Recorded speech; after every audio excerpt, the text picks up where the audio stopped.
Good afternoon, everybody. Good afternoon. How are we today? Great. Good. During his inaugural address, President Trump promised that America would be a manufacturing nation once again, and liberal pundits mocked him for it. But those critics were proven wrong once again. On the heels of President Trump's Oval Office meeting with Apple CEO Tim Cook last week, Apple just announced its largest ever commitment to American jobs and industry, with plans to spend and invest more than $500 billion in America over the next 4 years. Over the course of the current Trump administration, Apple plans to hire around 20,000 new workers, creating high-paying jobs right here in America. And the investment isn't limited to one specific region of our country. Apple teams and facilities will expand all over our country in Arizona, California, Iowa, Nevada, North Carolina, Michigan, Oregon, Texas, and Washington. With President Trump in charge, America is open for business. Apple CEO Tim Cook said it best in the company's announcement: "We are bullish on the future of American innovation." On top of this incredible Apple announcement, President Trump already announced more than $1 trillion in pledged investments into the United States. And on another important note that the American people entrusted President Trump to fulfill, this administration's efforts to seal the border continue to prove extraordinarily successful. In President Trump's first month back in office alone, illegal border crossings hit lows not seen in decades, down 94% over the past year, while interior arrests are up 134%. And this past Saturday, this is a significant statistic that I wanted to share with all of you, there were only 220 illegal border crossings on Saturday. This is a 15-year low. Think about that in comparison to the amount of illegal border crossings we saw under the previous administration. Fox recently reported that a San Diego migrant shelter is closing its doors after saying they have not received new asylum-seeking families or individuals since January 20th. We all know what happened on January 20th, don't we? And yesterday, New York City Mayor Eric Adams announced that the massive Roosevelt Hotel migrant shelter in Manhattan will shut down in the next few months. We're also seeing a reverse migration effect. There are now verified reports from the Associated Press of migrants abandoning their journey to the United States and heading back home. This is the first time the Border Patrol has received these reports since 2020, during President Trump's first term. The returning migrants claimed in interviews that the new heavy security posture adopted by the Trump administration was a significant reason for their decision to return to the countries of their origin. Overall, the American people continue to overwhelmingly give President Trump very positive remarks. Nearly every one of President Trump's policy initiatives are receiving strong majority support, and I have noted that in every briefing since Inauguration Day. 81% of Americans support deporting illegal migrant criminals from our nation's interior. 76% of Americans support the DOGE-led efforts of a full-scale investigation to find and eliminate fraud and waste in government expenditures. Again, this is from a Harvard-Harris poll, a very legitimate pollster. 76% of Americans support closing the border. 69% of Americans support President Trump's common-sense efforts to ban men from women's sports. As you all know, we celebrated that executive order at the White House a couple of weeks ago. 65% of Americans support the president's efforts to eliminate all preferences by race in the hiring and awarding of government contracts, which is another pledge that DOGE is working hard to fulfill. And 61% of Americans, vast majority, support the president's plan for reciprocal tariffs to ensure that other countries are treating us the way we have always been treated. Despite what many Democrats and media members want you to believe, the Trump agenda is not only necessary, but it is overwhelmingly popular. Why? Because it's driven by common sense. And finally, as you all saw yesterday, a federal judge denied the Associated Press's emergency motion for a temporary restraining order against myself, our Deputy Chief of Staff Taylor Budowich, and our Chief of Staff Susie Wiles for our decision to remove the Associated Press from the White House press pool for certain and special events. The judge's ruling, upholding our decision to deny the Associated Press such privileged access, reinforces the truth. And it reiterates what I said from this podium last week when that suit was filed. Asking the President of the United States questions in limited spaces, such as the Oval Office in Air Force One, is a privilege that unfortunately has only been granted to a few. It is not a legal right for all. The Trump administration has already proven to be the most transparent ever, and this president, the most accessible in history. This is evidenced by President Trump's daily press conferences in the Oval Office, where he takes many questions from the journalists who have the honor and privilege of standing before the beautiful Resolute desk. The president and this entire White House are committed to ensuring the American people continue to receive this same level of historic transparency, access, and visibility. In fact, we want to double down and give even greater access to the American people. We want more outlets and new outlets to have a chance to take part in the press pool, to cover this administration's unprecedented achievements up close, front and center. As you all know, for decades, a group of DC-based journalists, the White House Correspondents Association, has long dictated which journalists get to ask questions of the President of the United States in these most intimate spaces. Not anymore. I am proud to announce that we are going to give the power back to the people who read your papers, who watch your television shows, and who listen to your radio stations. Moving forward, the White House press pool will be determined by the White House press team. Legacy outlets who have participated in the press pool for decades will still be allowed to join, fear not, but we will also be offering the privilege to well-deserving outlets who have never been allowed to share in this awesome responsibility. Just like we added a new media seat in this briefing room, legacy media outlets who have been here for years will still participate in the pool, but new voices are going to be welcomed in as well. As part of these changes, we will continue the rotation amongst the 5 major television networks to ensure the President's remarks are heard far and wide around this world. We will add additional streaming services which reach different audiences than traditional cable and broadcast. This is the ever-changing landscape of the media in the United States today. We will continue to rotate a print pooler who has the great responsibility of quickly transcribing the President's remarks and disseminating them to the rest of the world. And we will add outlets to the print pool rotation who have long been denied the privilege to partake in this experience but are committed to covering this White House beat. We will continue to rotate a radio pooler and add other radio hosts who have been denied access, especially local radio hosts who serve as the heartbeat of our country. And we will add additional outlets and reporters who are well-suited to cover the news of the day and ask substantive questions of the President of the United States, depending on the news he is making on that given day. This administration is shaking up Washington in more ways than one. That's what we were elected to do. As I have said since the first day behind this podium, it's beyond time that the White House press operation reflects the media habits of the American people in 2025, not 1925. A select group of DC-based journalists should no longer have a monopoly over the privilege of press access at the White House. All journalists, outlets, and voices deserve a seat at this highly coveted table. So by deciding which outlets make up the limited press pool on a day-to-day basis, the White House will be restoring power back to the American people who President Trump was elected to serve. So in that note, in our new media seat today, we have Shelby Talcott, who is a White House reporter for Semaphore. In 2022, Semaphore launched as a global digital news platform with the aim of bringing meaningful innovations to the news industry.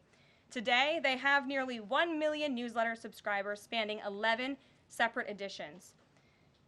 With that, Shelby, I will take your questions. Thanks, Caroline. I've got 2 for you. One on foreign policy. Over the weekend, the President's Special Missions Envoy, Rick Grenell, was talking about Venezuela, and he said that the President isn't someone who wants regime change. Other administration officials have made clear that they don't see Maduro as the rightful leader. What is this administration's policy on a new government in Venezuela?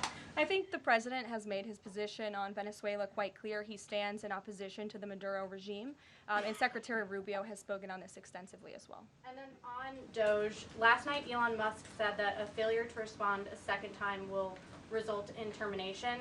Will there be additional rounds of the did you do this week email from DOGE to federal workers? And what's the guidance on the federal workers who've been instructed by their agencies not to reply?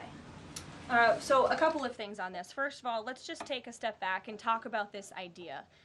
The president sent out a truth last weekend to Elon Musk saying he loves everything Elon is doing and he wants him to be even more aggressive because DOGE thus far has proven incredibly successful in making our government more efficient. And so Elon and DOGE came up with this idea. Elon has implemented this at his private companies. It has proven successful.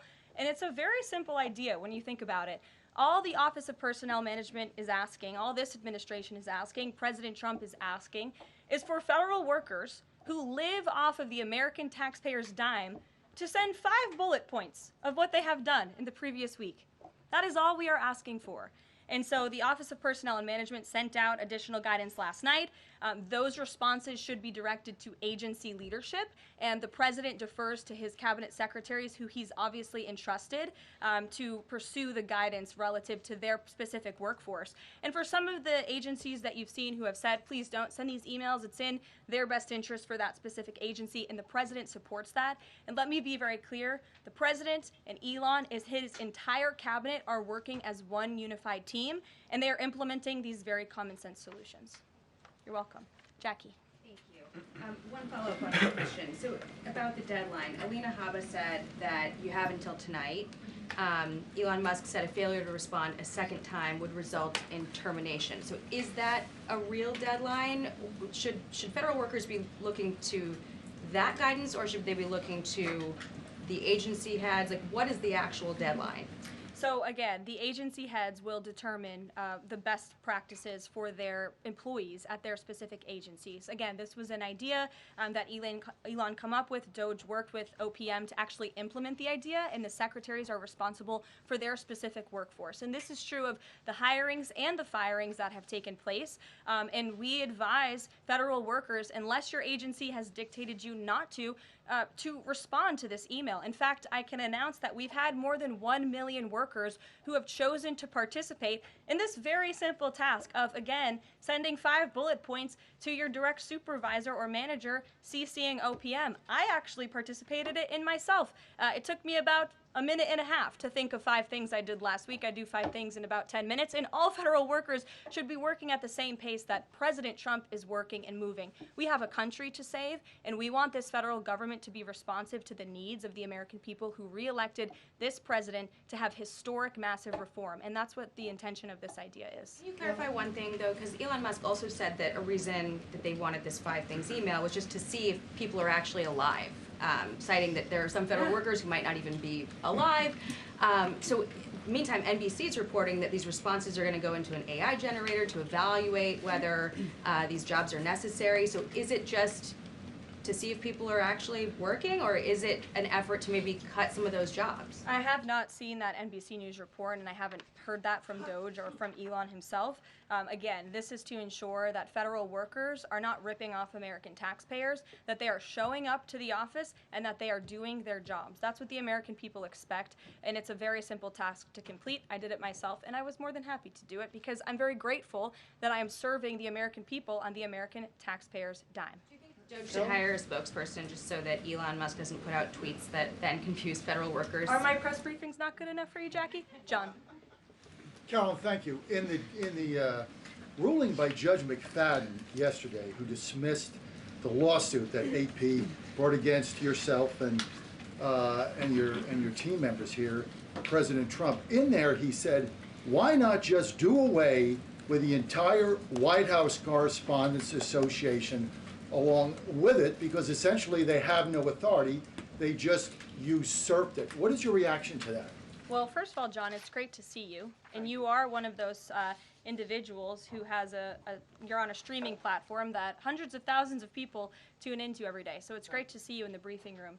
I did address that actually in my opening remarks by announcing that the White House press team in this administration will determine who gets to enjoy the very privileged and limited access in spaces such as Air Force One and the Oval Office. There are, as you know, look at this room, hundreds of journalists who show up to this building every single day and are not granted that luxury of flying on Air Force One and asking the President of the United States questions. And so we want to ensure, again, everyone has a seat at that highly coveted table. But alas, the legacy media outlets who have been doing this for quite some time and have invested resources into covering the White House, their spots will remain, just like they have in this briefing room as well.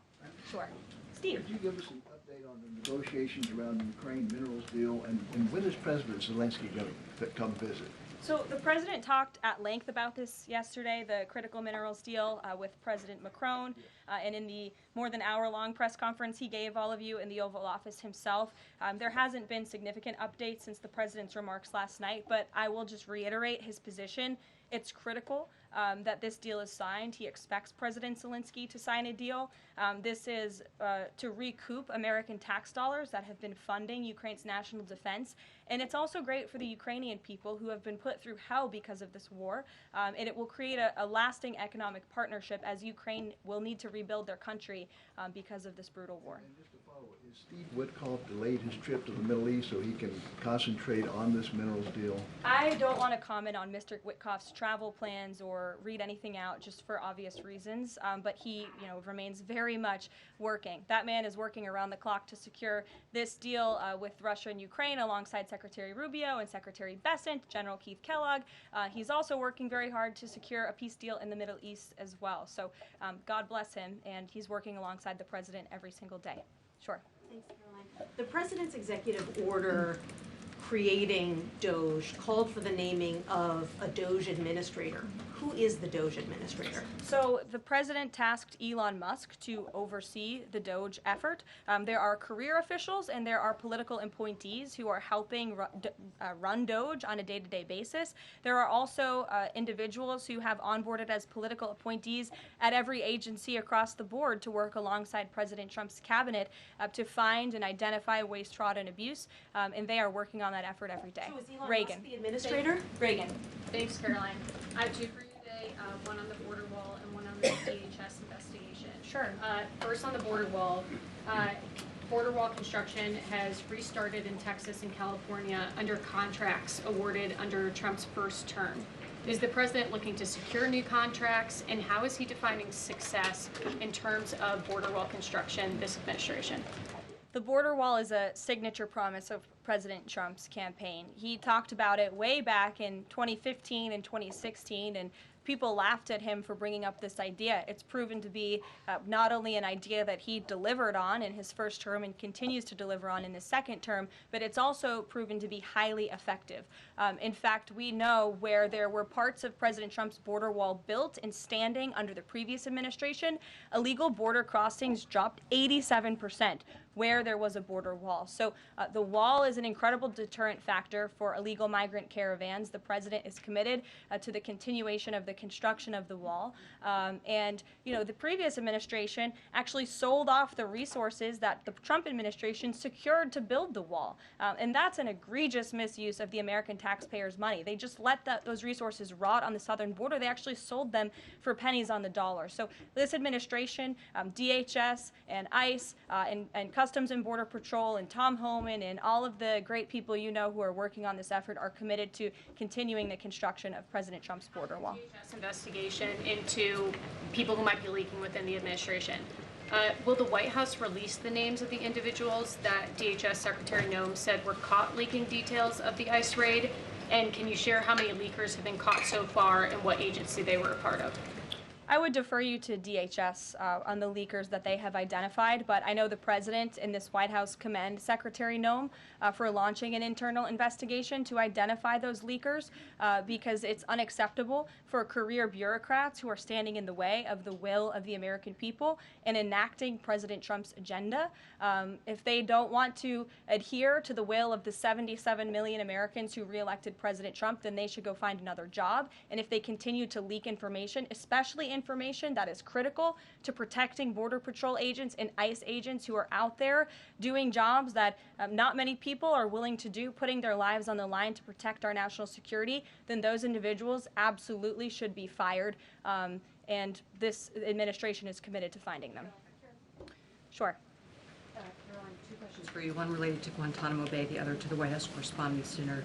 I wanted to get your response to some Washington Post reporting of the migrants who stayed over at Guantanamo Bay for the last 2 weeks. They told the Post they were rarely let outside.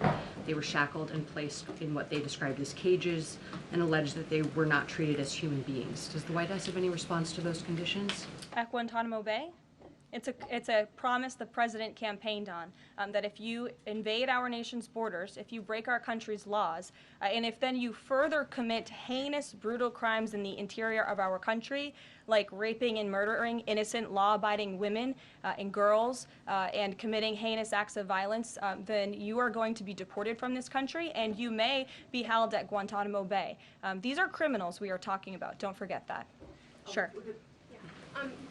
So U.S. consumer confidence fell this month the most since August of 2021. What is your message for Americans who are concerned about the impact of things such as tariffs on prices? Yeah, sure. Well, thank you for that question. It's obviously an important one. The president campaigned on reigniting the Trump economy and fixing the mess that was created by the previous administration. We know they created an economic and an inflation nightmare for the American people, and I'm not going to stand up here and lie to you like my predecessor did about the state of our economy. We understand there are people that are hurting, and this administration is wholeheartedly committed to ensuring that those individuals see relief and price reductions and tax cuts and in less regulations that are burdensome on their household and their businesses. And the president and this entire administration are focused on that every day. I can go through the very long list of economic actions this president has taken. I know you work for Bloomberg, so I'm sure you're well aware of them, but I can assure the American people that the president is very much focused on bringing down the cost of living crisis in this country that was created by the previous administration. Just have a quick follow-up. Is the president planning on whipping any votes for support for the House budget vote? And if so, to whom is he making calls? I'm not aware of any calls that he has made. I did talk to the president about his position on this just before coming down here, and he said that he's made it very clear to the Hill what his priorities for a budget are. He's said it to the Speaker of the House. He said it to Leader Thune. The Senate and the House know what President Trump wants and know what the American people want. And so he expects Congress to get it done. He's looking at the proposal from the House. He will also be looking at the proposal that I believe the Senate is drafting up as well. Sure. Thank you, Caroline. I have two questions. Does the United States, I'm sorry,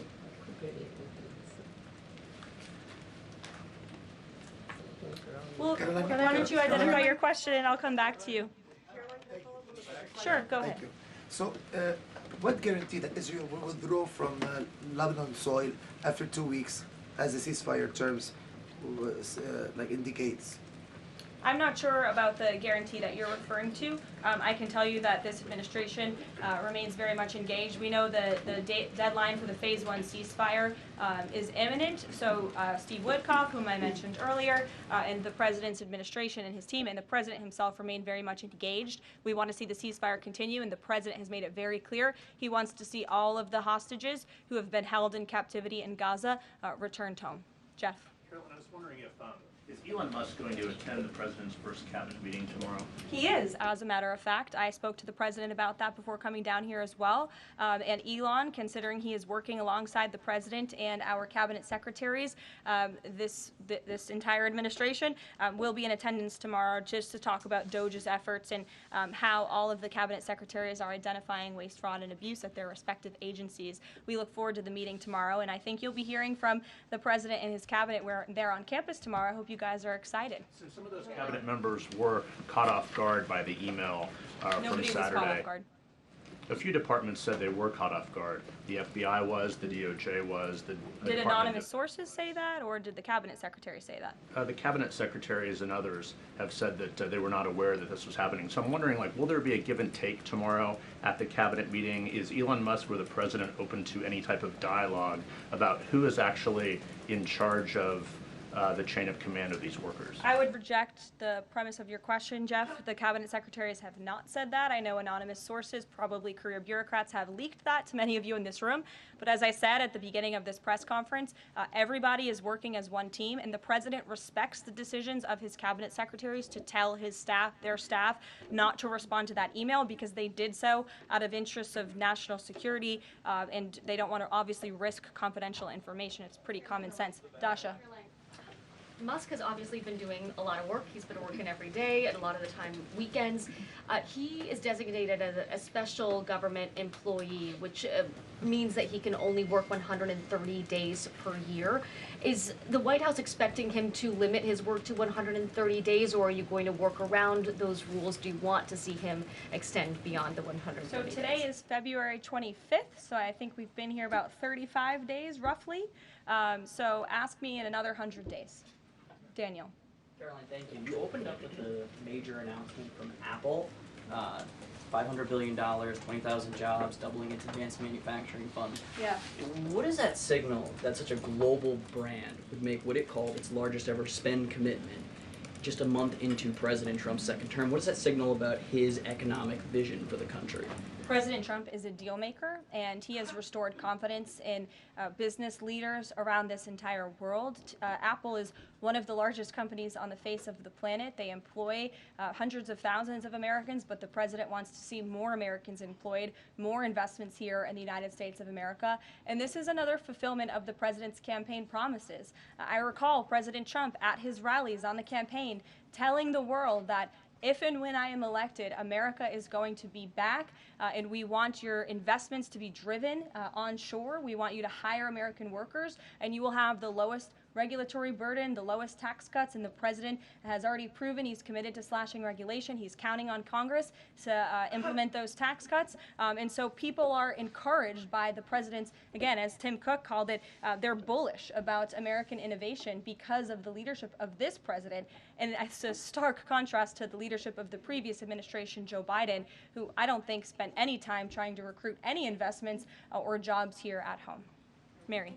We're hearing from some Republicans who are voicing concerns about how these cuts are being carried out. Congressman McCormick, a Republican from Georgia, tells us he's worried it's too rapid for real people to adapt to. And he says he's concerned that it could come off as discompassionate, in his words, that it could risk undercutting the strong message that he feels you're trying to send about the need to cut government waste. Well, I think that that was one comment from one senator, and I think, as I cited in my opening remarks in the poll, the most important people are the American people, and 77% of Americans at home support a full investigation into the waste, fraud, and abuse that the federal government has been spending their tax dollars on. So that's the people the president cares about most, and that's why we're fulfilling this pledge. And again, it should come as no secret to anybody. The president campaigned on doing this. The president yesterday said if you don't respond to this email, you will be fired or semi-fired. What does he mean by that? Again, I've been asked to answer this question 3 times now. It is semi-fired. but it's in the memo.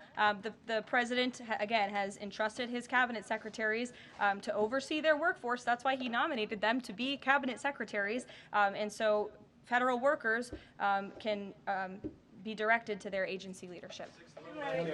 Sure. Great, thanks, Caroline. I wanted to ask about a federal judge yesterday was saying that they didn't know who the DOGE administrator was and was asking the lawyer for the administration who it was, and the lawyer responded, I don't know the answer to that. Can you tell us who the administrator of DOGE is? Again, I've been asked and answered this question. Elon Musk is overseeing DOGE. No, Elon Musk is a special government employee, which I've also been asked and have answered that question as well. There are career officials at DOGE. There are political appointees at DOGE. I'm not going to reveal the name of that individual from this podium. I'm happy to follow up and provide that to you. But we've been incredibly transparent about the way that DOGE is working. John. The Republican budget. Thanks a lot, Caroline. Since your last briefing, there have been some personnel moves that have been announced by the president, and I wanted to ask you about them. One was the president replacing the chairman of the Joint Chiefs of Staff, General C.Q. Brown, Jr. What was the reason for the president naming a replacement for General Brown? And then I'll follow up with another personnel announcement that's been made over the last few days. He thinks he's doing a bad job. and it's time for a shakeup at the Pentagon. They failed 7 audits in a row. The trust in our United States military amongst the war fighters is low.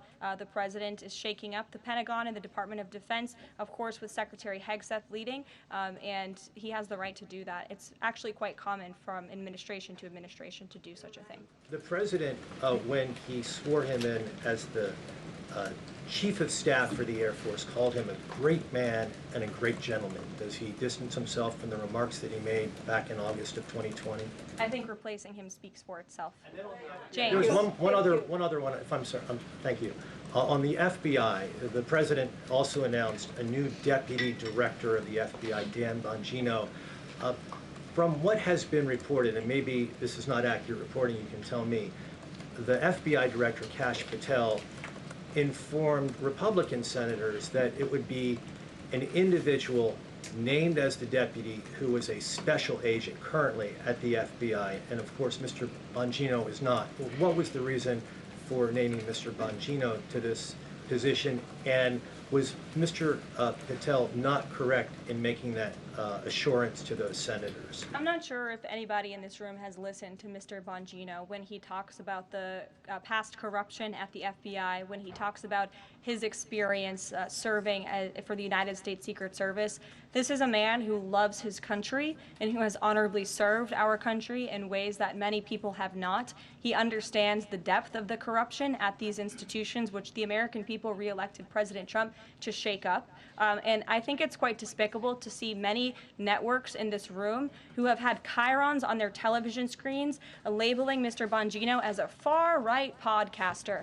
He is not. He is a former law enforcement agent. He is a former Secret Service agent who put his life on the line to protect this country, and that is why the President of the United States has entrusted him for this important role. He's also an outsider to this Washington swamp, and we often see that when outsiders are appointed to such coveted positions, a lot of people in this city get very, very nervous, and they should be, because Dan Bongino and Kash Patel and Attorney General Bondi are focused on rooting out the corruption at these agencies and ending the weaponization of government once and for all. I'd like to end with something. As you all know, you know what, James? I'm feeling generous. Go ahead. I will take it. Thank you, Caroline. Sure. I wanted to ask Don't make about, me regret this. I wanted to ask about the Macron visit and the Russia-Ukraine talks in general. Sure. It's pretty clear to my eye that President Macron was performing a kind of delicate dance, lavishing praise on the president while seeking in his own remarks to try to bind President Trump to positions and even specific language that the president has not committed to heretofore. One of the most bracing comments from President Macron was when he said that the deal that President Trump is negotiating with the Russians must not be, quote, a surrender for Ukraine. All of the public points that we have heard from President Trump, from Secretary Hegseth, and from other administration officials talking about these negotiations have averred to, quite openly, to concessions from the Ukrainians that will have to be made. The minerals deal, the abandonment of their NATO ambitions, and other elements. So far, we have not heard any administration official suggest a single concession that the Russians should be prepared to make. And so I wonder if you could assure us, at a minimum, that this negotiation process will not be as one-sided as the Europeans seem to think it is, that in fact, President Putin will also be made to engage in some concessions to reach this deal. Well, I think the president knows how to make a deal better than anyone who has ever assumed the office of the American presidency. And in order to make a deal, you have to bring both sides to the table. And typically, when you make a good deal, both sides leave that table a little bit unhappy. I'm not going to outline the concessions that the president and his team are engaged in discussing. These are obviously ongoing negotiations, and it would be unwise of me to impede them from this podium. But the president has made significant improvements in ending this conflict. He is committed to seeing an end to the war. He wants to see the bloodshed and the killing stopped. He wants to stop seeing young men being killed and slaughtered. This has been going on for far too long. The president inherited this mess because of the incompetence of the previous administration, and he's committed to fixing it. And he's made, some of those concessions clear, but I'm not going to get ahead of him on additional ones. But he is wholeheartedly committed to striking a peace deal in Russia and Ukraine, also in the Middle East. Thank you very much, guys. Good to see you. We'll see you later. Thank you.